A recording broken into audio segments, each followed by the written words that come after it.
Friends, ఇప్పుడు మనం plot number 234లో ఉన్నాము. ఎందుకు ఇక్కడ ఉన్నామంటే, ప్రతి వెంచర్లో నేను సేల్ చేసే వెంచర్స్లో నేను ప్లాట్ ఉంచుకోవడం నాకు అలవాటు.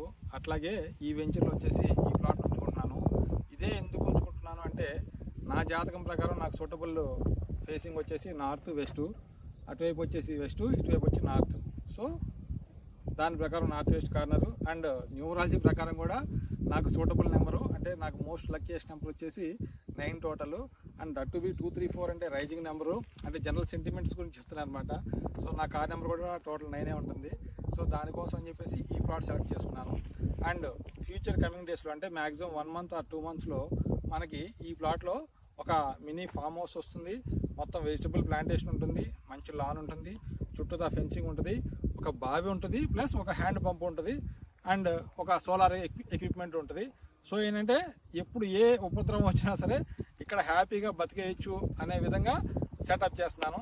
ఎందుకంటే చూస్తున్నాం కదా, ఇప్పుడు గ్యాస్ ప్రాబ్లం వచ్చింది, చాలా ఇబ్బంది పడుతున్నారు. ఫ్యూచర్లో కరెంట్ ప్రాబ్లం వచ్చింది అనుకోండి, మనం అసలు ఇంకేం చేయలేం, తాగడానికి నీళ్ళు ఉండవు, బతకడానికి చాలా కష్టమైపోద్ది. అప్పుడు ఇలా మన ల్యాండ్లో మనకు ఒక బావి, ఒక హ్యాండ్ పంపు, ఒక ఇల్లు, 4 వెజిటేబుల్స్ మొక్కలు ఉన్నాయనుకోండి, హ్యాపీగా బతికేయచ్చు. మీరు కూడా ఒక మంచి ప్లాట్ తీసుకోండి, చక్కగా చిన్న ఫామ్ హౌస్ కట్టుకోండి, వెజిటేబుల్స్ ప్లాంటేషన్ చేసుకోండి, వారం వారం వచ్చి మీ కూరగాయలు మీరే తీసుకెళ్ళి చక్కగా వండుకొని తినండి, ఆరోగ్యాన్ని కాపాడుకోండి, హెల్తీగా జీవించండి, ఎక్కువ రోజులు జీవించండి, ఎక్కువ ప్లాట్ కొనుక్కొని మంచి ఇన్వెస్ట్మెంట్ చేయండి. Thank you so much.